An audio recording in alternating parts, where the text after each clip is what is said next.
CBS 4's Jim DeFeeti spoke to incoming House Speaker Jose Oliva about the issue of guns and asked Oliva, one of the primary sponsors of the Marjory Stoneman Douglas safety bill, whether the law in its current form is working. I don't believe that we're doing everything we can. I think we've spent a lot of money. We made a massive commitment in money. We've started to create, at a good rate, a mental health safety net. But I'm concerned. I'm concerned that in Broward County, where this terrible tragedy happened, as of December, when the report came out, they still did not yet have policies in place that would have prevented this. I'm concerned that it has become an issue, a political issue about guns, as opposed to the safety of a school and how we truly keep our children safe. I think that, like a lot of issues, it gets highly politicized, but I don't feel that we are significantly more safe than we were last year. One of the issues that's going to come before the legislature is the question of whether or not the Guardian program, which allowed for certain people on campuses, non-instructional people, to be armed, to go through training and carry a weapon.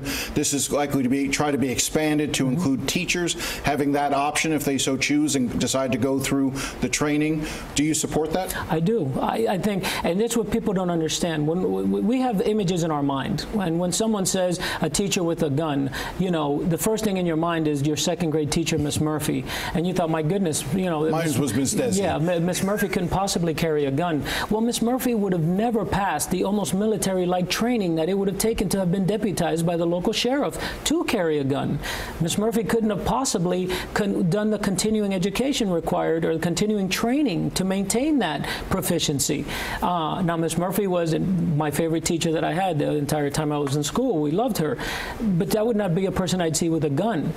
Coach Aaron Weiss, who stood before an assailant with a weapon and guarded children from it, that man should have been armed on that day. The current bill would have allowed Coach Weiss probably to be armed. Yes. We're talking about expanding the bill to include teachers.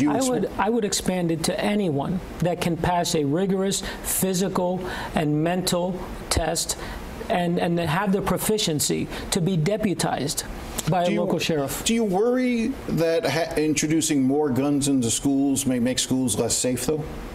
I don't believe so, because there's nowhere that we introduce more trained people with weapons do we have more gun violence. You know, the president walks around, goes around the country highly protected. Some of our state officials go around protected. Some members of Congress go around protected. But there's a difference between sworn law enforcement officers and somebody like a teacher. You know, I've had this discussion before, and I almost liken it to if you give somebody a hammer, everything starts looking like a nail. If you give a teacher a gun... Isn't that a terrible assumption, though? I mean, think about that for a moment. You're saying that if a teacher gets a gun, all of a sudden it starts to seem like that's the weapon they should use. They should use that instrument to solve all problems. But you're also saying that isn't there a difference between someone who's deputized? And this is an important fact, and people don't know this. There isn't a difference, because the only reason to carry a weapon, the only way you can carry a weapon inside a classroom is to have gone through the same program and to be deputized. And so, but I understand that from a shooting perspective, the training is the same. But the rigors of going through a law enforcement academy, it's not the same as going through the police academy. The shooting portion of it, the gun portion of it, may be similar, but there's a whole lot more in terms of the mentality of a police officer, in terms of their training, what they go through, and including probationary period, that is far more extensive than just that portion of that deals with the firearm. I disagree, Jim. I wrote the law. There is actually more firearm training for an in-school guardian than there is for a police officer.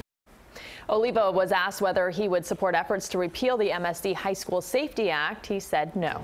And you can watch all of Jim's interview with Speaker Oliva on Facing South Florida Sunday at 11:30 a.m. right here on CBS 4.